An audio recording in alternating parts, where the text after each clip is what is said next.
Hello and welcome to the Freakish Lemon video podcast. I am your host, the Freakish Lemon. I go by Adrian. I use masculine pronouns. Welcome. Any new viewers, thank you so much for clicking on whatever you clicked on to get here. Welcome back, any returning viewers. I really appreciate that you are sticking with me. Sorry, fidgeting. Don't know what I'm doing. It's not like I haven't been doing this for 2 years now. 2 years? 1 year and a half? I don't know. Whatever.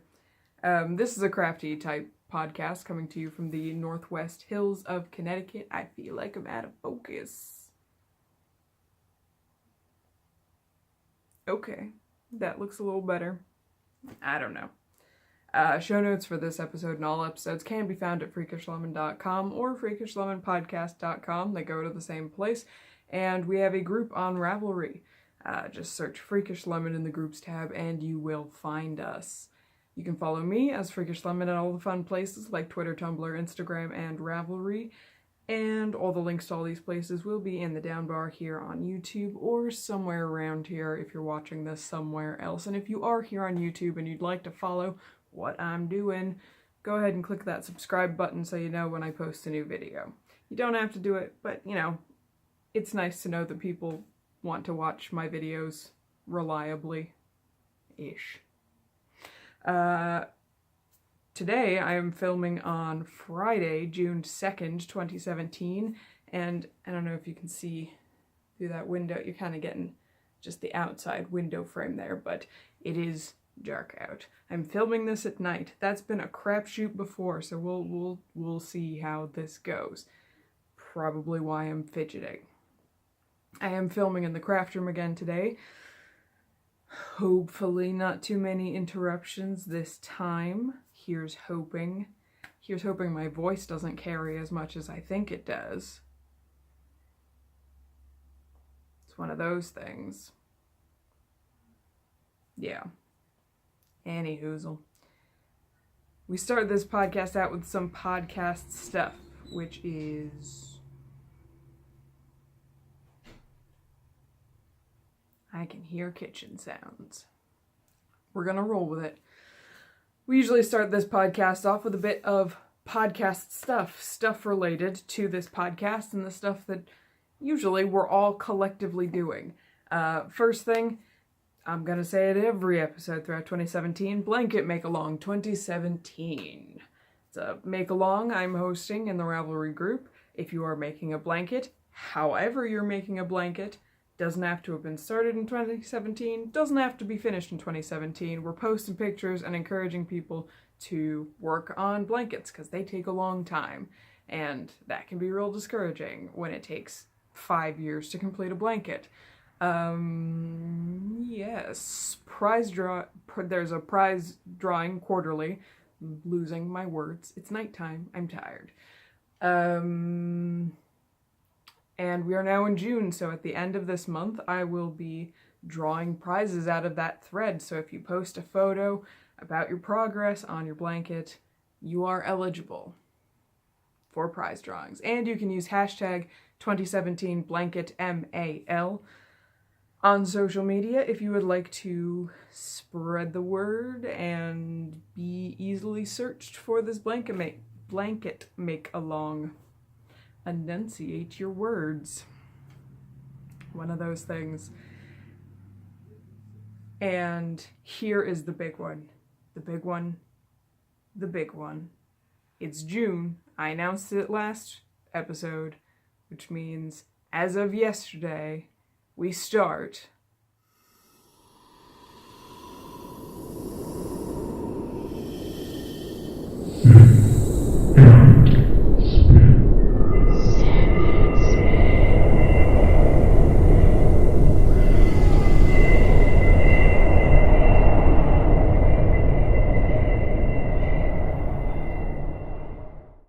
That's right, the second annual Sith and Spin, which I had the most fun last year when we did this. We did a little later last year because I didn't know what I was doing, but June 1st to August 31st, there's Tour de Fleece in the middle there, so if you're doing Tour de Fleece, just throw on some Star Wars stuff while you do it.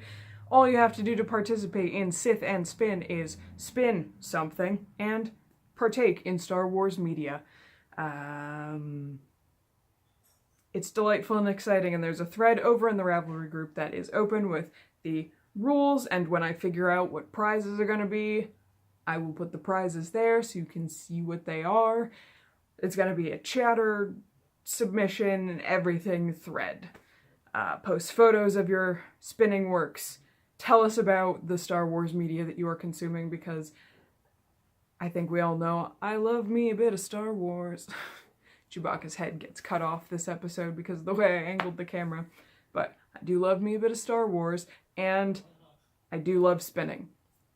So that's what we're doing for the next 3 months, is spinning and watching Star Wars stuff, or reading Star Wars stuff, or playing Star Wars stuff. There's a lot of Star Wars stuff. It's gonna be a door closing. There it is. So this time, I'm going to start you off with some recommendations, because that was a thing last year when we started this. People didn't really know where to go outside of the movies. So here are my starting recommendations for Star Wars stuff for Sith and Spin if you don't know what to do. I mean, obviously the first one on the list is the official Star Wars movies. Episodes 1 through 7, Rogue One. I'll even let you do the Ewok adventure movies. That, I mean, there's no Sith in them, but you automatically win my heart if you are watching the Ewok adventure movies, okay? Caravan of Courage was like my entire childhood. So any of the official Star Wars movies. The Clone Wars TV show. There's 2 different Clone Wars TV shows. There's a 1-season animated, flat drawn animated cartoon, which I've never actually watched any through and through. I've seen a lot of GIFs, and it's increasingly hilarious whenever I look at them. And then there is the one that I think most of us would think of when we say the Clone Wars TV show, which is the kind of 3D animated. It's a 6-season show, and it is still currently on Netflix. There was chatter on the Tumblr about whether or not that would still be on Netflix, but this happened earlier in the year too. I ended up buying the Blu-ray set, and they continued to be partnered with Netflix. So, as of right now, the Clone Wars TV show is on Netflix, and that's a lot of TV show, I can hear you saying, if you are not an avid Star Wars person, and you haven't already watched them 3 times in a row. Like I have, because I am a rewatcher. That's what happens. So I've picked out a couple of story arcs that are some of my favorites that you might want to check out. So in Season 3, episodes 15 through 17, the Mortis trilogy, which is full of the most wacky sci-fi space fantasy adventure you could possibly have in the Star Wars universe. Obi-Wan, Anakin, and his Padawan Ahsoka Tano get sucked into kind of a in-between dimension where there's a planet entirely made out of the Force, and there's like representations of good and evil and the balance between them manifested as weird magical people. There is literally a fight between Anakin Skywalker and like a light side griffin and a dark side dragon. It's wacky, awesome fantasy adventure in space with Star Wars characters. In Season 4, episodes 19 through 22, the site I pulled which episodes are the ones I was looking for called this the Night Sisters / Savage / Maul Saga. Which is delightful because it's full of dark side witches and the best Sith family drama that you've ever seen in your life. Like, you start out with Asajj Ventress, who is from a planet called Dathomir, full of these dark side witches. And she is a dark side witch, and she wants to get revenge on Dooku for stuff. And through the course of this arc, you're introduced to Savage Opress, who is Darth Maul's brother. And Darth Maul makes a comeback in this series. Yes, Darth Maul, that guy that Obi-Wan chopped in half in episode 1, he makes a comeback in this series, and it's so it's unnecessary, but so delightful. I enjoy it so much.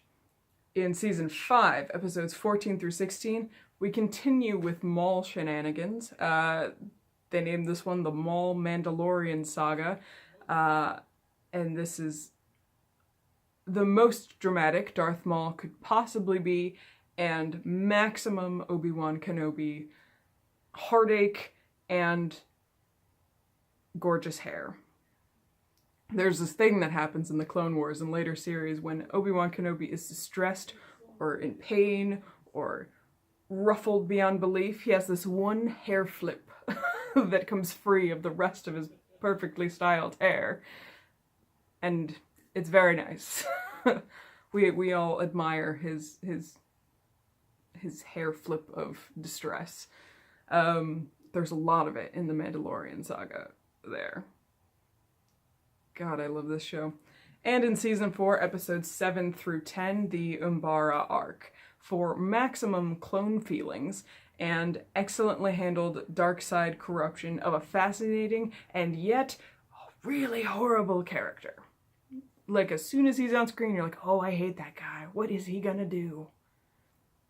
And, whew, clone feels. Lots of feelings for clones. Gotta love it. So those are 4 arcs that if you want to get a taste of the Clone Wars series, but you don't want to start from the beginning and go through 6 seasons of it without knowing what you want to do first, those are 4 accessible story arcs that you could watch one and done. Good. I'd also recommend checking out Rebels. It's currently not streaming on any of the services where you pay a monthly fee and you can get everything. Right now, from what I've seen, it's only available for purchase at places like Amazon Video or iTunes. But there's 3 seasons. I think that's the season we just finished a few months back. And it's full of scrappy Jedi on the run from the Empire and Sith Inquisitors being ridiculous, and Darth Vader's overly dramatic cape, which, you know, you can't go wrong with Darth Vader's overly dramatic cape. That's like 40% of the Darth Vader character is his overly dramatic cape. The other 60% is breathing. And then books. We did a lot of audiobooks last year, or I did a lot of audiobooks. We talked a lot about audiobooks, and we did have like an unofficial audiobook of the spin-along last year, but here are some recommendations. These are available as physical books, as audiobooks. I know I've seen some of them available as digital downloads, but I haven't double-checked all that, but they are widely available. You can easily get your hands on any of these books, you know, if you want to prop up a book and spin, or, you know, prop up a Kindle or e-reader and spin, or listen to an audiobook and spin. These are all good ones, so here are my recommendations there. It's Revenge of the Sith by Matthew Stover. That is the novelization of the 3rd movie in the prequel trilogy, but I think that it's really miles beyond what the movie can do.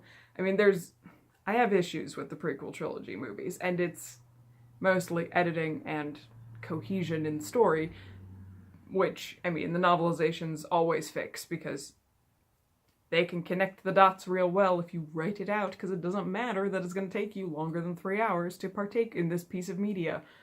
But also, the novelization has a lot of the background stuff that kind of gets cut in the movie-making process. The novelizations tend to be written from the earlier drafts of the screenplays. So there's a lot of stuff in Revenge of the Sith, the novelization, that did not make it to the movie screen, which explains a lot of stuff that kind of is a little jarring in the movie. Very, very good book. I've read the physical book, but I know that I'm pretty sure, I'm like 95% sure that there is an audiobook version of Revenge of the Sith. on Audible, which is where I get my audiobooks. There's last year's favorite, Maul Lockdown by Joe Schreiber, which is Darth Maul punching people in the face while he's in space prison, which also features Darth's dark side death gangs and Jabba the Hutt's fancy hologram sled pulled by crate dragons. I love Star Wars so much. It's so ridiculous. There's also the entirety of the Darth Bane trilogy if you want to get started in the extended universe and you want something that you know you're going to have a lot of to listen to or read. The Darth Bane trilogy is by Drew Karpyshyn, and it starts with the book Path of Destruction, and this is a really easy jumping on point for extended universe stuff if you've never seen or read anything outside of the core movies. The only thing you need to know is that 1,000 years ago, before Episode 1, there was a Republic with Jedi, there was an Empire with Sith, and they hated each other. That's literally all you need to know. Everything else is given to you to learn. And it's a really good series about the fall of the Sith at the end of the last great Sith War. It's wonderful. Also, if you have watched the Star Wars Clone Wars TV show, you want more Clone Wars goodness, but you don't want to rewatch the show, there is Star Wars Clone Wars Gambit Stealth and its sequel, Star Wars Clone Wars Gambit Siege. I'm re-listening to Stealth.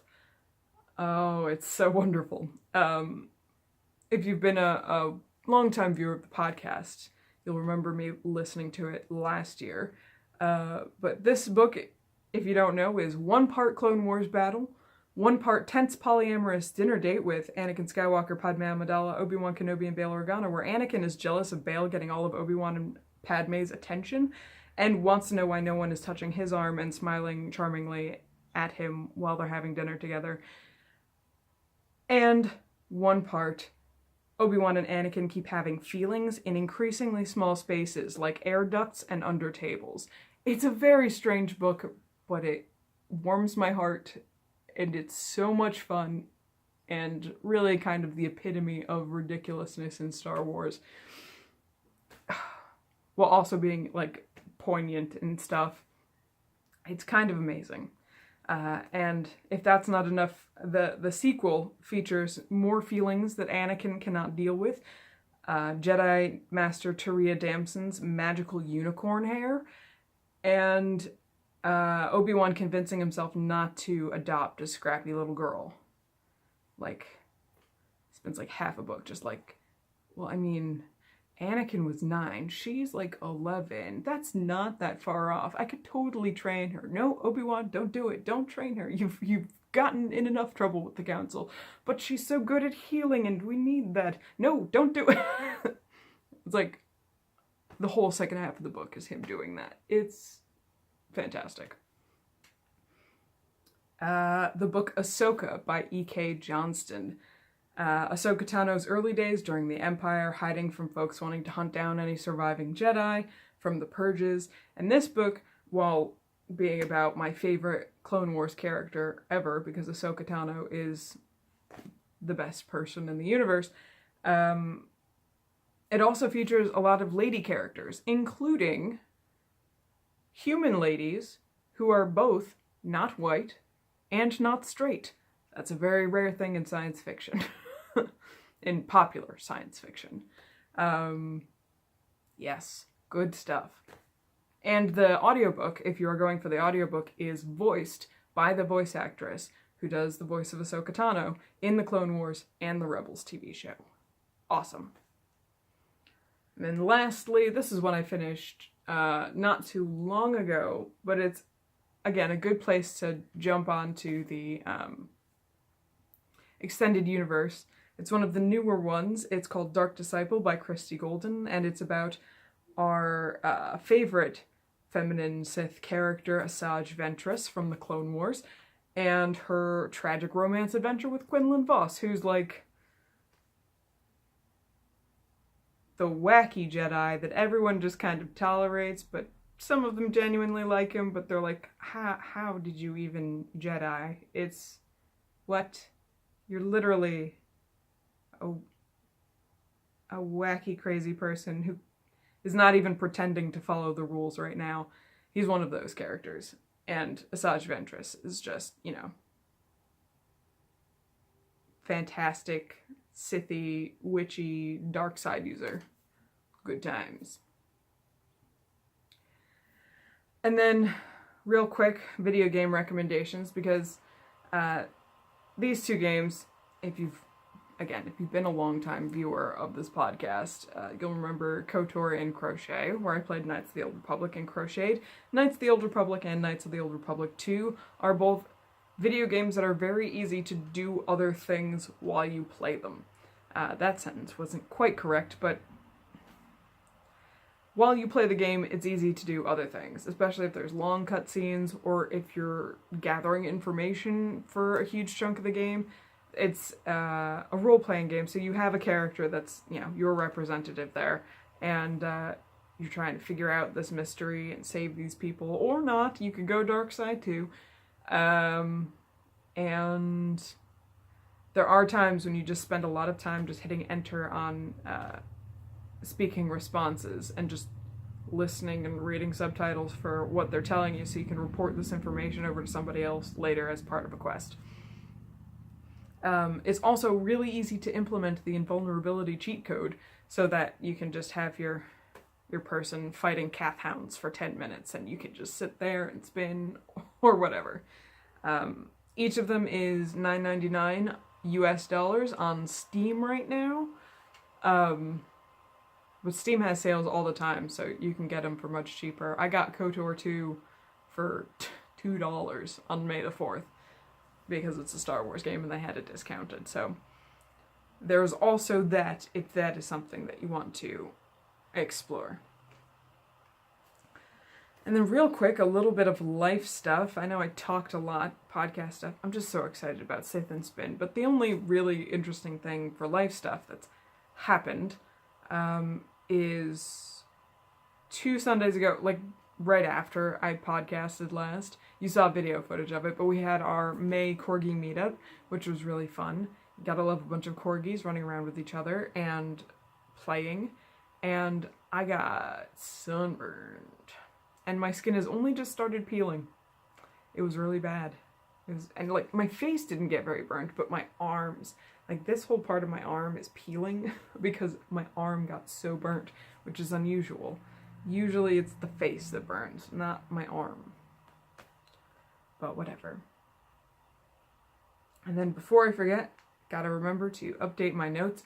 At the end of June, there is a yarn crawl happening in Connecticut, Massachusetts, and Vermont called the I-91 Shop Hop. I think it's 11 stores that are involved. My mom and I are going to that. I don't remember the exact dates, but they'll be in the show notes. So if you are a Connecticut, Massachusetts, or Vermonter, look into that if you're interested. It sounds like it's going to be a whole lot of fun, and we're going to have a good time.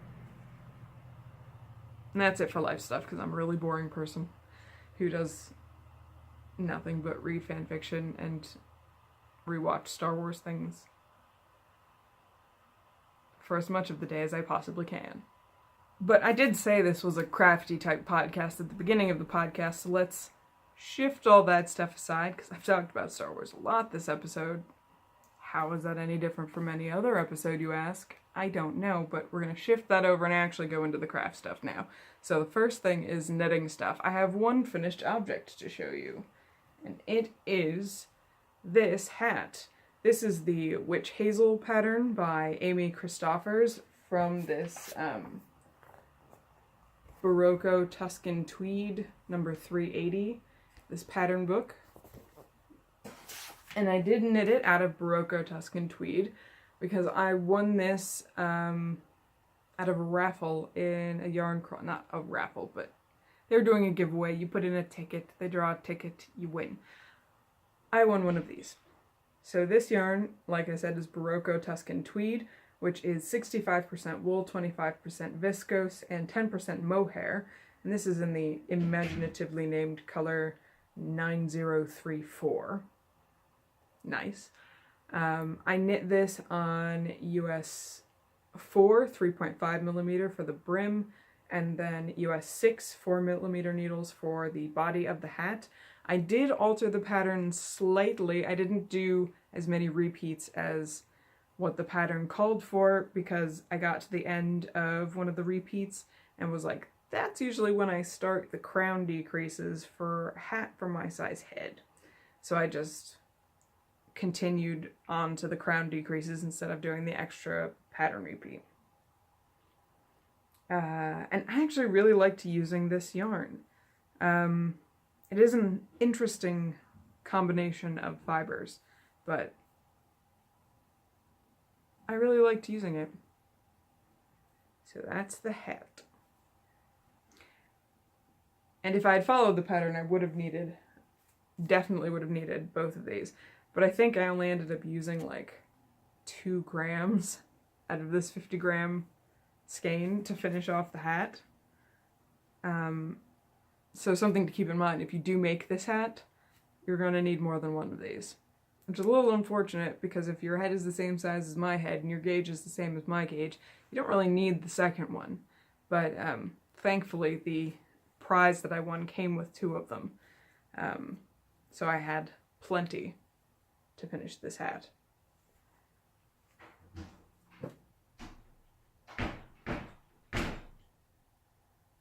Which moves us on to works in progress.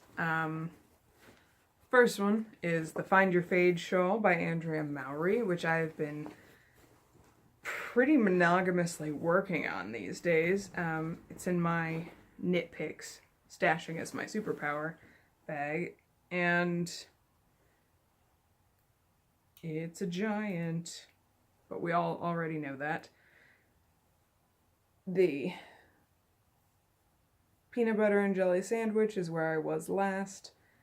So I'm in the 6th color, which is an Into the World skein. I still have not looked up what the actual yarn is called. I've got 2 more rows and then I'm ready to start the lace section. And then I will be blending in the last color. So I'm almost done. This is very exciting that I'm almost done. So I'll just show you real quick what this looks like if you have not seen it before on this podcast.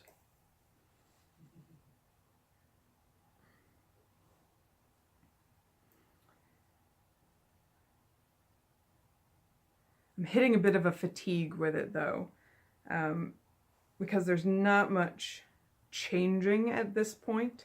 Maybe I'll pick it, the speed will pick back up once I get to the lace section, but it's definitely been slower going through that last color than it was through the previous 2. So I'm hoping I won't lose steam on it, and I will finish it by next episode. That's my goal. I've also been working on my Boba Fett socks, which are in this bag. These are the socks that I keep in my bag at work to work on. So I finished the majority of the first sock. I have not started the toe, but this is the length of the sock I need so that I can do a toe and then cut in a heel. And the second sock is approaching the halfway mark. Once I get up to this point, then I'll do the toes on both, mark the heels, and then I'll do the heels on these and my Anakin socks, which still don't have heels in them. So I'm getting there. We are, at some point, going to see Wonder Woman this weekend, so hopefully I will get a lot of this worked on at the movies instead of bringing my movie socks. What? Because I'm behind in my box of socks. This is pair number 5 for the box of socks. I didn't quite finish number 4. I gotta finish these and then hopefully finish another pair of socks this month so I can be on track.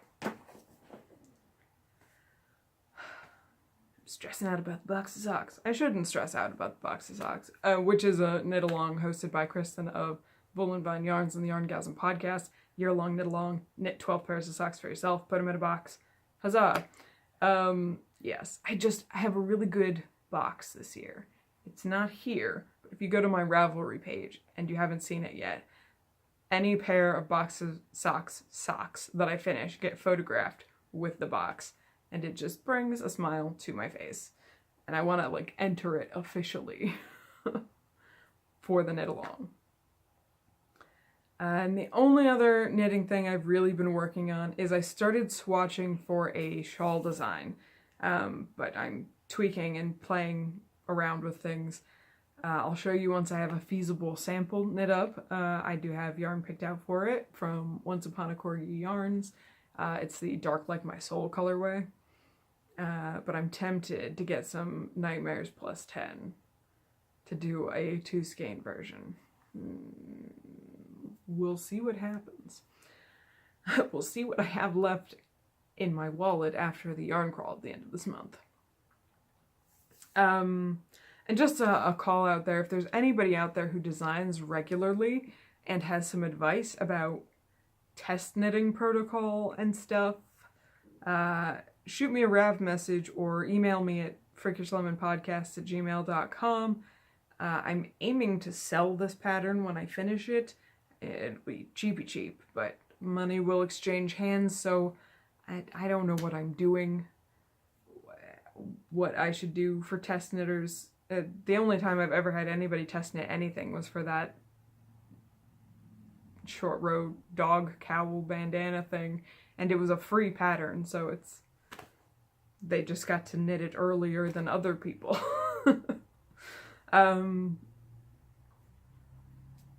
So yeah, let me know if there's any advice you have, because I don't know what I'm doing. That's it for knitting, right? Is that it? I think that's it for knitting. I haven't really been doing much knitting over the past 2 weeks. I've been crocheting, and I have a finished object for crochet, which is very exciting. And it's one you haven't seen in a few episodes.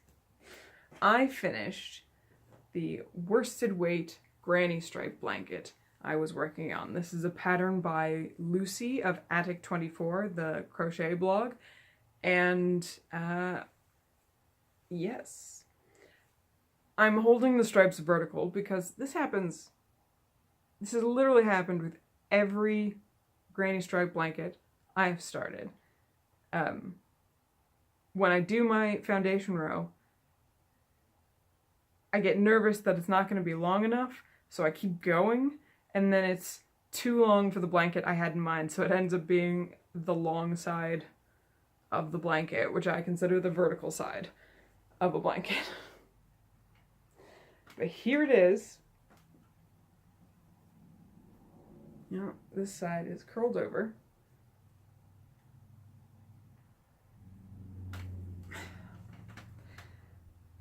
So this was crocheted using a USI 5mm hook, and this is all worsted weight acrylic yarn of various brands. We've got, I did a simple crochet border, which I have a tutorial for in my Crochet Basics tutorial series on this channel if you are interested. So this border was just 2 rows of single crochet in the white and then a row of double crochet in the green to finish it off. And I'm very pleased with it. It's like a lap blanket, child-sized blanket. It is a gift blanket, so it won't be staying with me, but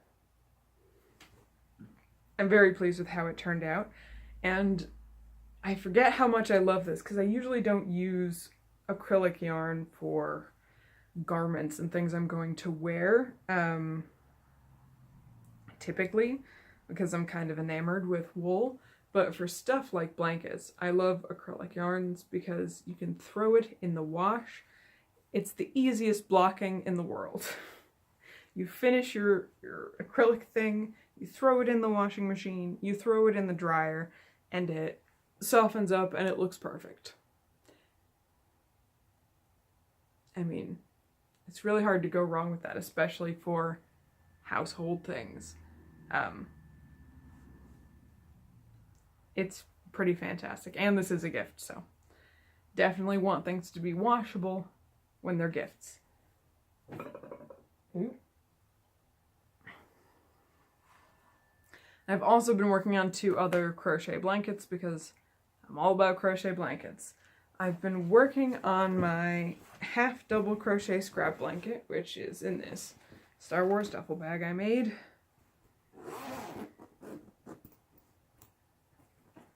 I'm so prepared. Where is the end that I've been working on? Okay, so last you saw this blanket, it was in this color, and I have since done this much. I have about 5 inches left to go vertically, and then it's doing vertical side borders so that I can easily seam them together, and doing a border around, and then I'm done, which is very exciting. Yes. This particular blanket still has all the ends hanging out. I don't mind weaving in ends. I just am one of those people who, when I start weaving in the ends, I want to do all of the ends in that one sitting, but at a blanket this big, there's gonna be a lot of ends, and my hands physically cannot do that many ends all in one go. Pinching that needle, I end up hurting myself weaving in the ends because I have no self-control. But that's where I am with that blanket. Oops, let's just zipper it into the zipper. And I've picked up another blanket, probably multiple blankets, let's be real, project that you guys haven't seen in probably years. Probably since the very, very, very first episodes of this podcast. It's changed bags. It's now in this Superior Gift Line Calendars bag from 1995. My parents got this bag. It ended up in my closet at some point. It is now a blanket project bag. And this blanket project is, I put the ones I finished in this beautiful project bag that I showed last week. Granny squares. So it's this style of granny square, which is one that I saw on Lucy of the Attic 24 blog. She did a blanket with granny squares like this, and I love them, and I have a blanket out of granny squares like this on my bed, and I have lots of acrylic yarn. And with the past 2 granny stripe blankets, I've now got small bits of acrylic yarn. So, doing a whole bunch of granny squares, and I will eventually assemble them into blankets. It'll be multiple blankets. But these are the ones that I did this week. So huzzah! For reference, this is the bag of scrap acrylic yarns that I'm working on. And these are the now completed granny squares. I'm basically just gonna fill this whole bag with granny squares and then make blankets out of them. Which I know sounds daunting, but I really enjoy the process of laying out all the squares and then joining them up. Probably why I took up quilting at some point. I do love the assembling the different colors. And I forgot to mention, on both of those I'm using a USH, which is a 5mm hook for worsted weight yarns. The first blanket is wool yarns, and the second blanket is acrylic yarns. So that's it for crochet stuff. Fiber stuff. I got a lot of fiber stuff talk this week on the podcast because I think just like I knew the Sith and Spin was coming, so I was all excited about it because literally it's day 2 of Sith and Spin, and I didn't spin anything yesterday. I did spin today, but you know, past 2 weeks I've been doing a lot of fiber prep and spinning stuff, which is very exciting. The first thing I'm going to talk a little bit about is the mystery fleece prep. If you're not a longtime viewer of this podcast, in October 2015, I bought a couple of mystery fleeces off a local farmer that I found an ad for fleeces on Craigslist. She raises sheep because she likes to raise sheep. They're not necessarily raised for their wool. She shears them herself, and she did say, you know, admittedly, she's not the best at it, so there are second cuts in the fleeces, and she didn't store them properly for a spinning fleece. I happened to grab a fresh bag of fleece, but it was just in feed bags in a barn loft, and I paid her $10 for the entire bag of 2 fleeces. The sheep that she has are mystery breeds. They were orphaned when their original farmers passed away, and she took them in. So, mystery fleece. Not great spinning fleeces, but great learning fleeces. I had done the majority, probably done a full fleece and then some, processing it last year. The fleece had been washed and scoured before doing anything. It was washed and a first scouring that first week I brought it home, because otherwise it was a stinky sheep fleece. There was nowhere for me to put it because there's no garage I could keep it in. And you don't keep anything in our basement if you ever want it to survive. So that had been done, and I ended up re-scouring fleeces later, using an actual wool scour and not just dish soap. The dish soap worked pretty well, but there was some heavy lanolin buildup on this fleece that I needed something specifically for degreasing a fleece later. So I had done a whole bunch of stuff with the first fleece and probably part of the second fleece. It all ended up jumbled up because I didn't know what I was doing. So the remaining portion of it has been in this big plastic tub, one of those, you know, big storage tubs. And it's just been sitting there for the better part of a year. So last week I decided I was going to take it outside to start with, lay it out on some towels or a blanket or whatever, and start picking out the locks of the fleece. My phone just did a thing. Anyway, start picking out the locks of the fleece that were actually in good condition. You know, because the locks are about this long on average, the good ones, not the ones that are cut short or like the not great condition ones or ones that had gotten matted. So picked out all the best parts of the fleece. I ended up tossing between a third and a half of this fleece. And by tossing, I mean literally throwing it out into the woods for the animals to use, because I live in the woods. And, you know, you will have seen video in the beginning of this podcast of Penny helping me sort that fleece. So she got some choice bits of her own. So I took all of the best parts of the fleece that I could actually want to use for spinning. and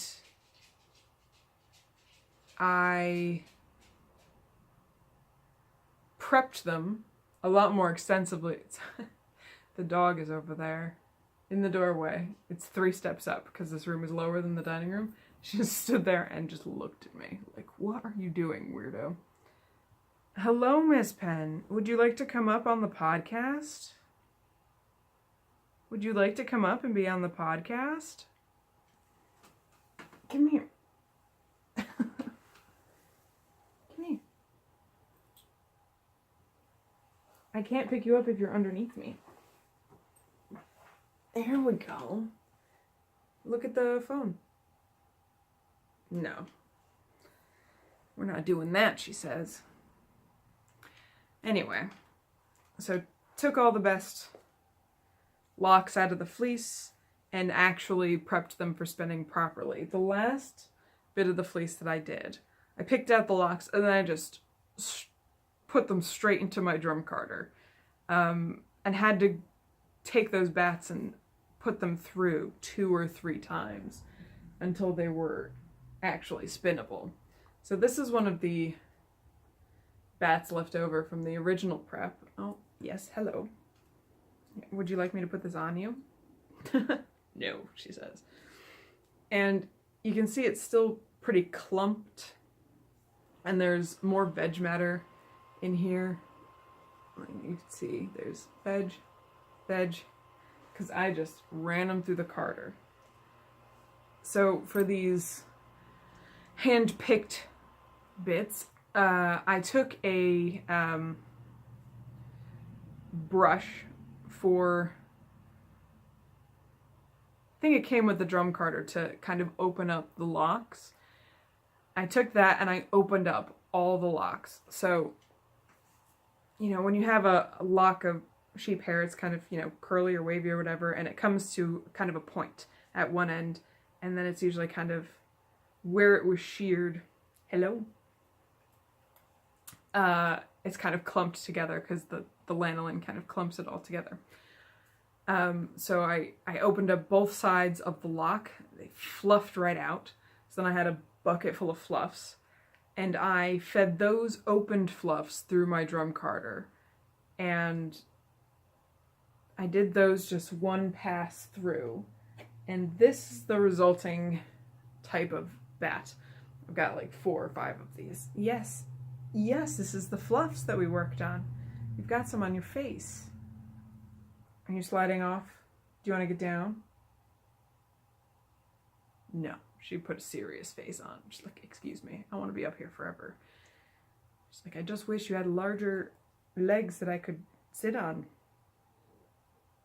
Do you want to go up on the table? You keep looking at the table like you want to go up there. No, I don't think that would work so good. I think you're a little heavy for that plastic table. Anyway, Pen, I need this hand for a second. So, these are this is one pass through on the drum carder. Yes, it is. And you can see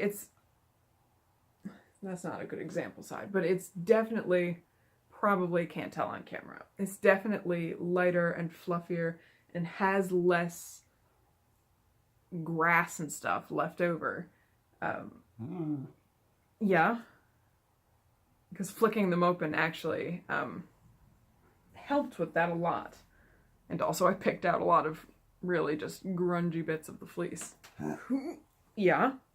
What noise is that?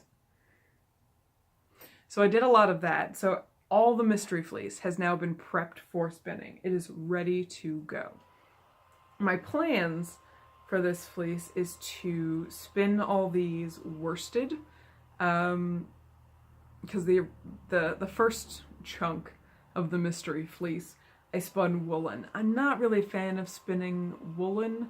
I feel like I don't have control. I probably just need to practice, but one of those things.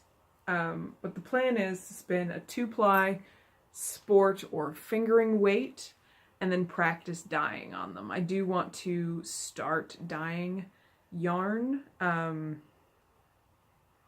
depending on how well my experimentation goes, possibly even sell it. It's an idea. Hang on. Gotta deal with this dog. Sorry, I thought I felt a tick on her. And ticks have been crazy town, as I've said in previous episodes. So, but nope, no ticks.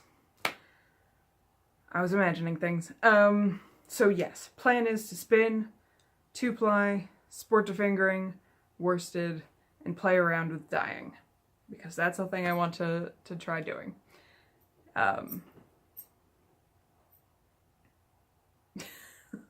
She's a little mad. I put her back on the floor. So that's the plan with that stuff. I've also been doing some other spinning. I finished, I plied and finished the yarns that I had spun on my hitchhiker wheel when I first got the hitchhiker wheel. So, I showed you the oyster roll legs.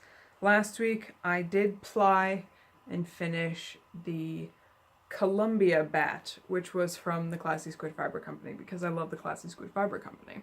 This is a 3-ply. It's about an Aran weight. I did the wraps per inch and I figured it out, but maybe even a bulky. It's definitely bigger than a worsted, but it's lovely. I'm so pleased with everything that I spin from her bats. They're so textured and wonderful. And even if it's not what I intended, it's so interesting and cool. And then I did have a single left over of the woolen spun mystery fleece. So I chain plied it to go with the rest of my 3-ply yarns. Just to get it off some storage bobbins. And, you know, that's not all that exciting to look at, but it is what I did. And then I did work a bunch on my brown Cormo for my sweater spin. One of these was a partially finished bobbin for my Ashford Kiwi bobbins. These are bobbins that I had bought ages and ages and ages ago when I started drop spindling to use as storage so I could manage plying. I don't even know what kind of wheel these even go to. But I finished a partial bobbin from the Ashford Kiwi, and then I wound that onto one of these. I don't know which one. And then I did another partial bobbin and wound it onto the second one. And the way I wound these was actually kind of funny. I took the bobbin that I finished spinning off of my Ashford Kiwi, put it on a Lazy Kate. I put this bobbin on, and then instead of putting the drive band on the flyer, I just put it on the bobbin itself. Just like moved to flyer so the arms were out of the way, and then just like slowly spun the single onto this directly using my wheel. So if you have a wheel that can do that, I have an Ashford Kiwi too, that's an idea. Half the time I ended up just reaching over and turning the wheel because treadling got too fast at some point, especially when there was a lot of twists in the yarn. But that's what I did. I'm out of focus. That's what I did with these. And now I have a little bit of brown Cormo on the bobbin that's on the wheel now. So I have 2 full Ashford Kiwi bobbins, 2 full storage bobbins, and part of another Ashford Kiwi bobbin. I'm filling up as many bobbins as I can in one go so I can just do a whole bunch of plying, which would be amazing. And then today, because I needed to get going on some Sith and spin, I took out some drop spindles and I started spinning some alpaca. I forgot how wonderful it is to spin alpaca on drop spindles. It is so quick, especially this alpaca. This is roving from Alpaca Obsession, which is a local Connecticut farmer. And their alpaca is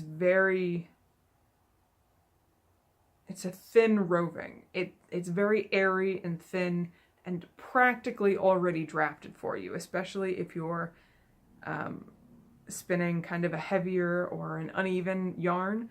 I'm drop spindling this yarn to go with some of my very first hand spun, so I am incredibly careless with spinning this. I really don't care how thick or thin it is, because it's going with some early days hand spun. It's going to be ridiculous. So I filled up this spindle, and then I started spinning on this spindle. So quick. It was like 20 minutes of it was more than 20 minutes of spinning, but it felt like only 20 minutes of spinning. It was ridiculous. I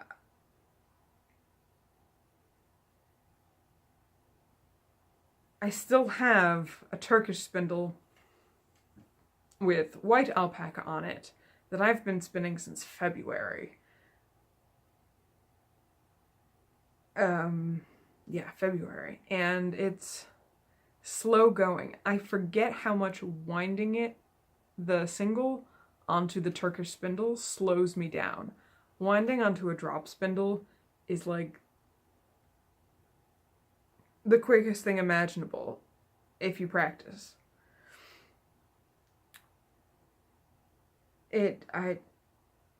Man, drop spindles are my jam.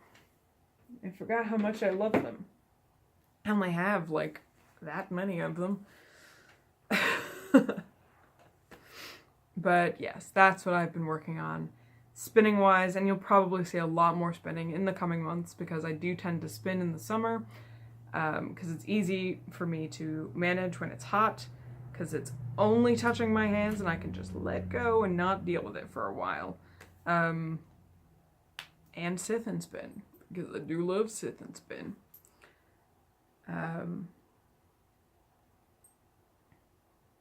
Real quick, I'm going to say real quick for every one of these.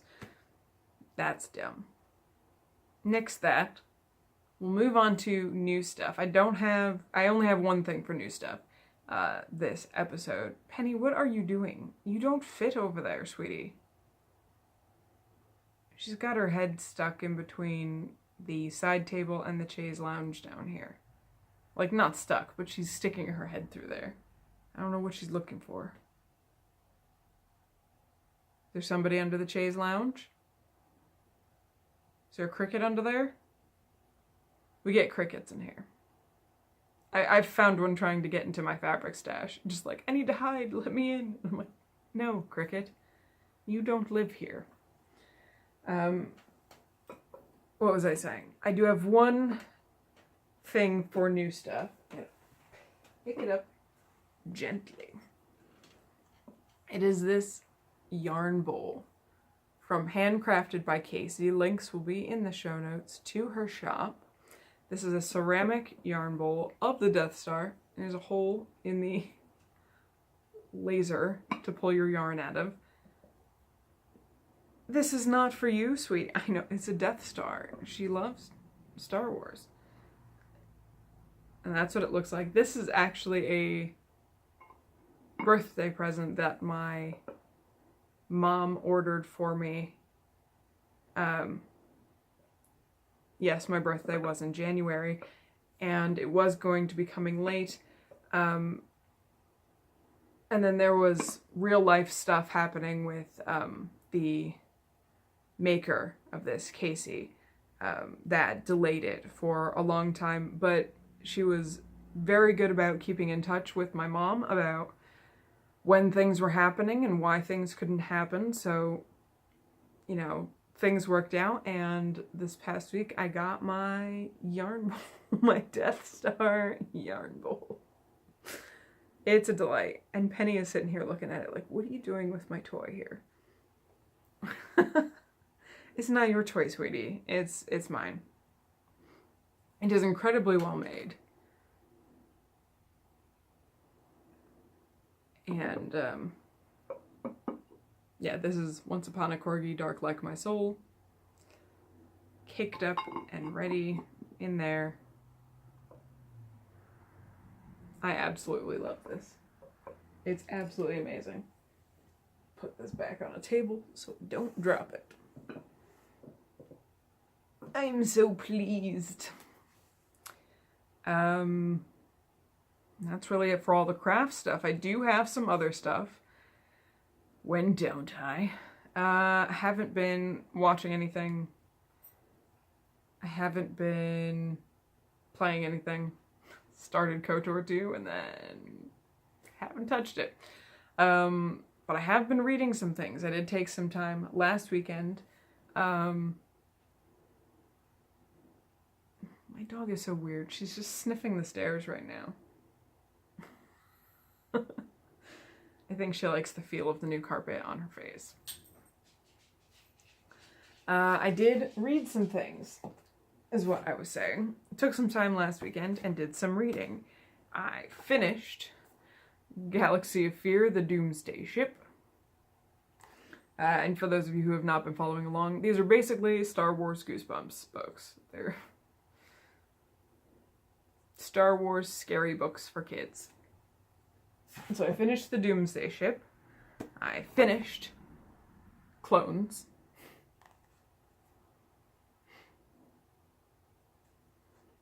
This one was a weird one because it wasn't even scary. It's just like, oh no, there's clones. Yes, this is a universe where the Clone Wars happened. Surprise, people can clone other people. I don't know why this one was meant to be scary.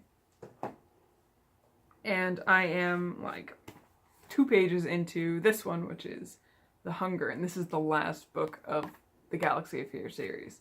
So after this one, I get to start a new to me series that I've never read before for these Star Wars kids books because I love them.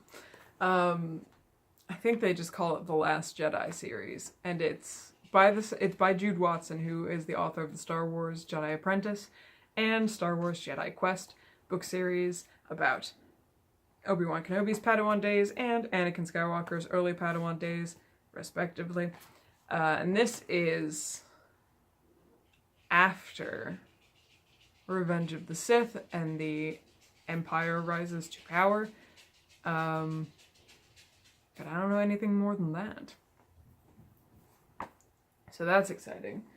And then because I've been geared up for Sith and Spin, I've been re-listening to Star Wars Clone Wars Wild Space by Karen Miller, narrated by Jeff Gerner, which is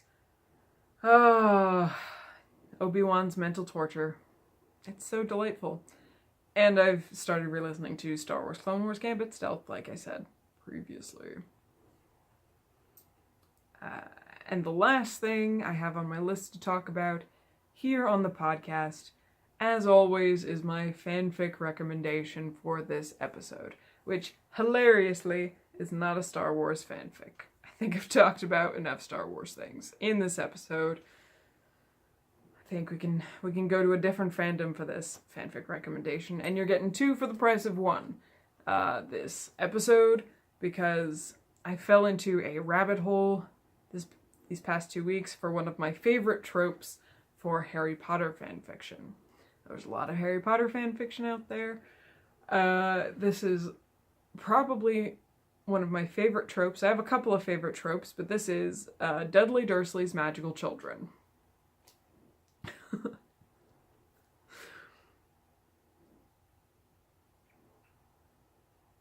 It's well-established headcanon, which, if you don't know, is a fan theory that you just kind of adopt into what you believe to be true about the series. Like, not for real, but you know it's made up, but it just fits so well that you want it to be there. That when Dudley Dursley grows up, after he's had that wake-up call about, bad things are happening in the wizarding world, and he has to be in hiding for a year in, like, a wizarding safe house, that after he grows up and he gets married and he has kids, one of his kids, or multiple kids, end up being witches or wizards. think I read 12 Dudley Dursley's Magical Children fanfics over the course of the past 2 weeks. But I have 2 personal favorites. One is called New Leaf to Turn by Slave to the Pen, who also goes by The Runaway Pen. And the summary for this fic is, Dudley Dursley lived a very normal life. When an all too familiar letter makes an appearance on his son's 11th birthday, Dudley must seek the guidance of a cousin he hasn't seen in 19 years. It's a delightful fic. It's a multi-chaptered fic. I think there's 13 chapters. And it goes through, finding out his son William got a Hogwarts letter, reconciling with his cousin, meeting Harry Potter's family, learning what you need to do for a child who is going to Hogwarts, and kind of through the first bits and pieces of the first year, I think, of William's schooling. It goes into at least once he goes to Hogwarts.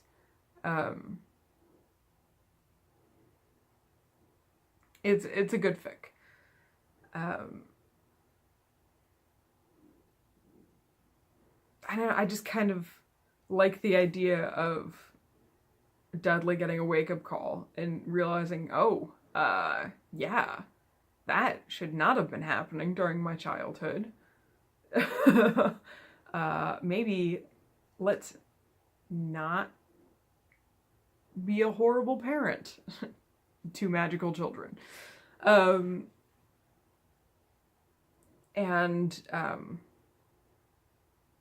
It's especially interesting because he does get a wake-up call because he gets like a second one. Like he has a first wake-up call like off screen before this story takes place, where he actually turned his life around and managed to like marry a wonderful woman and have kids with her without screwing everything up. And then he gets another wake-up call during the course of this fic because the owl drops the letter in William's cake. And who is over for family birthday times but Petunia and Vernon Dursley? And Vernon Dursley just like packs up his shit and leaves because he's like, haha, no, I will talk to you again when you destroy that letter. And Dudley's like, we know that doesn't work. Like, this is legitimately your grandchild. Why are you being such a terrible person?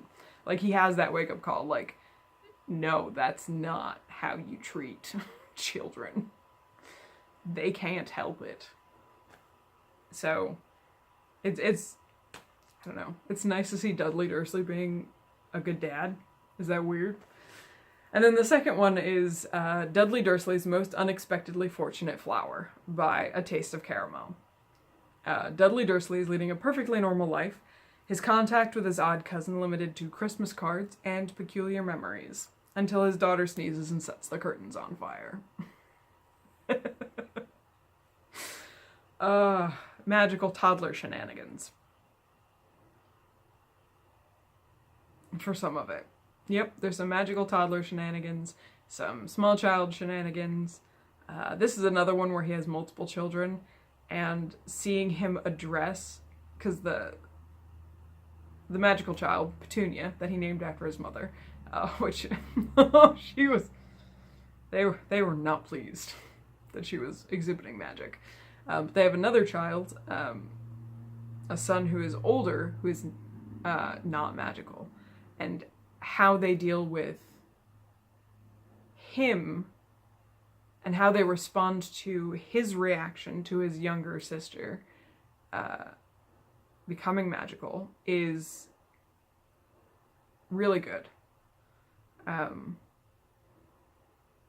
Again, it's seeing childhood bully, dumb as a box of rocks, Dudley Dursley actually like learn and grow and be a good dad to his kids and like try to mitigate the jealousy to be proud of his magical kid who he doesn't understand, but also proud of his muggle kid who he still doesn't really understand because the kids into robots, and he's like, that's above me, I don't know.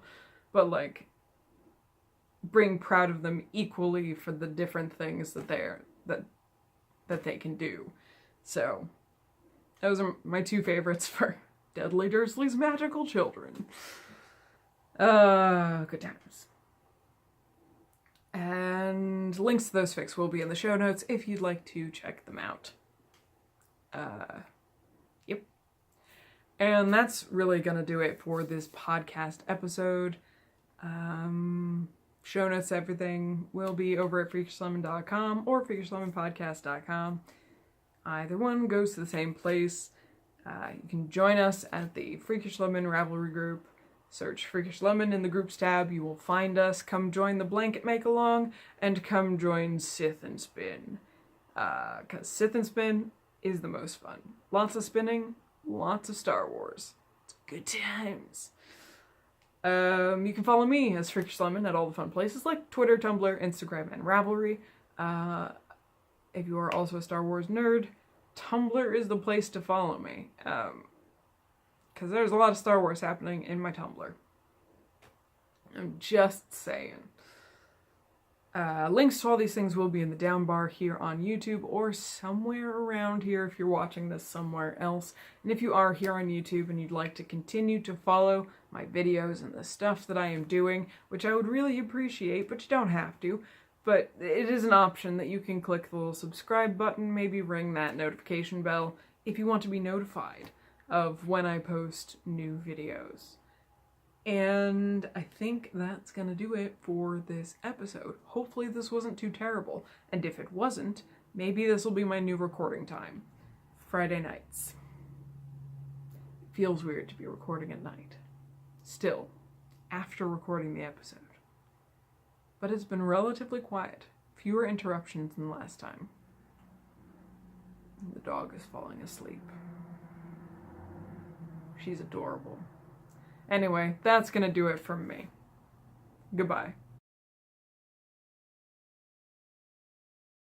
I don't know if you can hear my brother live streaming in the other room. We're gonna keep going. Oh, maybe not. Let's give it a second.